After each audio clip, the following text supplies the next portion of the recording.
So hello everyone. आज के इस वीडियो में हम लोग ओमेगा नोटेशन के बारे में पढ़ने वाले हैं। So what is omega notation? Omega notation से पहले बिगो नोटेशन के बारे में आप लोगों को पता होना चाहिए। तो बिगो नोटेशन बताता है upper bound and worst case time complexity, ठीक है।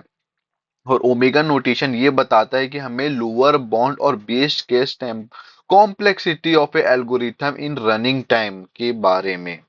सो इट रिप्रेजेंट द लोअर, ये जो ओमेगा नोटेशन है ये रिप्रेजेंट करता है lower bound of an algorithm in running time, और it represent the best case of algorithm time complexity और the minimum time required by algorithm to complete. Minimum time कितना लगेगा किसी एल्गोरिथम को कंप्लीट करने में, ये हमारा क्या बताता है? ओमेगा नोटेशन बताता है। तो इसका बेसिक डेफिनेशन क्या है? A function of n is bigo notation or of gn, or we can say that omega of gn if there exists a function of fn and positive integer and not positive constant c such that function of n is greater than equal to c of gn for all n is greater than equals to n of 0, and n of 0 is greater than equal to 1 and c is greater than 0. Hence, the function gn is a asymptotic lower bound of function of n. So, function of n is greater than equal to c of gn, क्योंकि gn की value less है function of n से, और c of n lower bound of function of n होगा। तो इस graph में हम लोग देख सकते हैं एक नंबर एन ऑफ नंबर की वैल्यू पर फंक्शन ऑफ एन जो है वो ऑलवेज ग्रेटर देन होगा सी ऑफ जीएन से। सो सी ऑफ जीएन क्या हो जाएगा? ये लोअर बाउंड होगा फंक्शन ऑफ एन का। सो एक एग्जांपल देख लेते हैं हम लोग। Function of n is equal to c of function of n is equal to 3n+2। हम लोग जी ऑफ एन एन लिए हैं क्योंकि यहाँ पर gn को हम n वाले टर्म को ही लिया है। जो भी यहाँ पर हाईएस्ट टर्म होगा n की वैल्यू यहाँ पर, उसको हम लोग gn लेट कर लेंगे और ले लेंगे।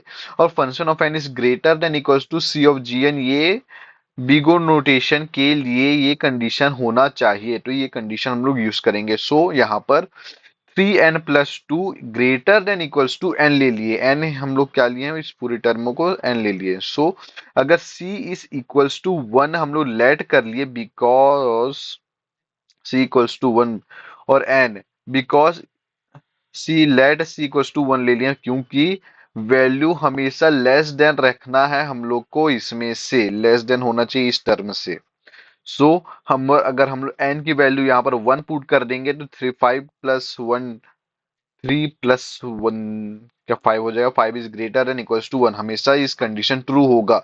सो अब एक के बाद जो भी वैल्यू हम लोग यहाँ पर रखेंगे वो हमेशा कंडीशन ट्रू ही होगा। सो फंक्शन हम लोग कह सकते हैं कि function of n is equals to omega of n for all n is greater than equals to 1।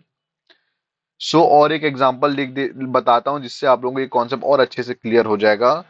Example 2 में देख सकते हैं कि फंक्शन ऑफ एन यहाँ पर 2n² प्लस 5 of n+1।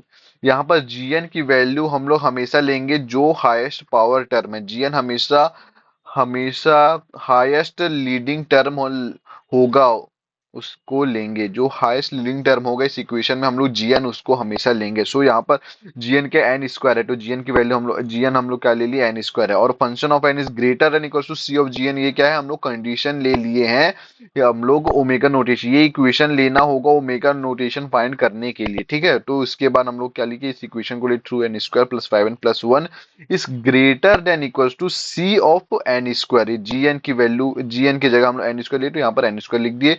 फिर हम लोग let c is equals to 2। यहां पर आप c कुछ भी ले सकते हो, बस c ग्रेटर देन और इक्वल टू 0 होना चाहिए।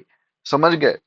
ग्रेटर और इक्वल्स टू जीरो होना चाहिए। तो यहाँ पर हम लोग 2n² plus 5n plus 1 2n²। अब यहाँ पर c की वैल्यू पुट कर देंगे हम लोग यहाँ पर, फिर n अगर हम 1 ले लिए तो इस इक्वेशन को सॉल्व करने के बाद हमारा 8 is greater than equals to g 2। क्या 8 ग्रेटर और बड़ा इक्वल है 2 के? कंडीशन बड़ा है तो कंडीशन ट्रू हो गया। So function of n is equals to omega of gn बोल सकते हैं, and omega of n² for all n is greater than equals to zero. तो ये है omega notation. So I hope you liked this you अगर आप लोगों को ये videos, I hope you understand this omega notation concept. अगर आप लोगों को समझ आया तो इस वीडियो को लाइक करें, शेयर करें और अपने दोस्तों के साथ शेयर करें। और आप लोगों से मिलते हैं नेक्स्ट वीडियो में।